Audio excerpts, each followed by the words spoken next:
I really like the spirit in the air that we're going to go out and we're going to follow William Patterson's example, and we're going to really, cause some problems for some administrations out there and really challenge power on our campuses and around the country. I think that was the feeling that I got, and that's what I'm really excited about with this conference. I mean, we should really be scared that unemployment is where it is. I think that's something that we do have to focus on. And I know a lot of people are just asking for jobs, but it's not about creating. We should not be asking for jobs from the same people that are going to take it away when things go wrong. So we need more job security. We have to do something. I think student debt's a really big issue. Most of the students I know are going to be working off their bachelor's degree for who knows how long. And then you have to include credit card debt and all those kinds of things.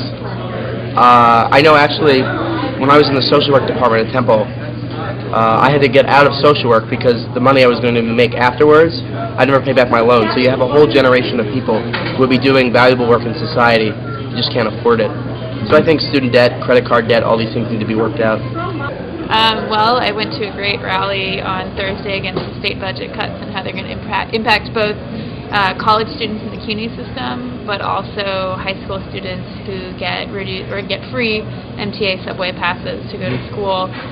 They're proposing to cut. The city is proposing to cut the subway passes because MTA basically doesn't want to spend the money on it. They claim they have a budget gap. They can't find the money. Really what we need to build is a political will to raise taxes on the wealthy and redirect the money to provide for the youth, the future of New York, which is the young people that need to get to school and young people that need to go to college and can't afford it because CUNY used to be free and now the tuition is increasing. And my chapter is working a lot with education, healthcare, as well as a more sustainable Haiti. Right now, a lot of focus is going towards direct relief, which is infinitely important.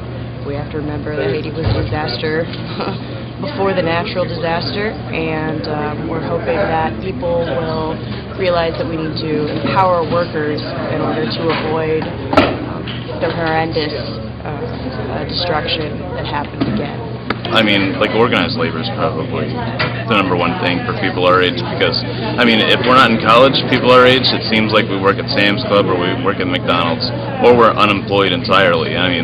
So all my friends are either in college or they got some shitty job like that, and none of those places are unionized. Everyone's making minimum wage or a little bit above minimum wage, and there's nothing we can do about it if we don't get a union. So, that's the thing we got to work on the most. And one of the best things we can do is support the workers at our campuses and help them form unions. If they've already got a union, help them get a new contract that's better. And that not only helps them, helps the workers, but also gets us valuable practice for later in life when we can go out and unionize our own workplaces and that sort of thing. So that's what I think is the other number one issue besides guaranteeing further access to education for us and future generations. On March 4th, we were protesting, and there were protests at a bunch of schools in New York.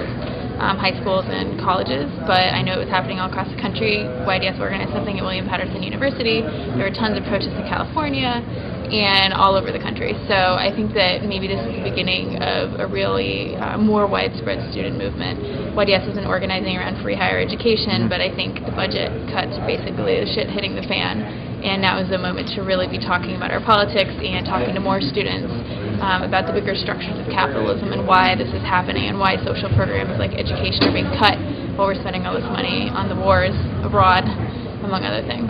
I think the issue facing young people today is just the world we live in, and this conference was about addressing this world as a whole, holistically, and you can't separate these different issues. They're all interconnected.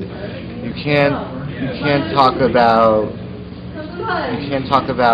healthcare reform failing without talking about corporate power in government, and you can't talk about corporate power in government without talking about the huge influence military contractors have on it, and you can't talk about the military without talking about wars, and you can't talk about wars without talking about militaristic attitudes, and you can't talk about militaristic attitudes without talking about racism.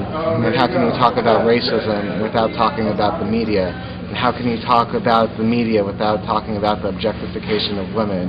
So these are the things we need to be doing. These are the connections we need to be making, saying them again over and over, all in different orders.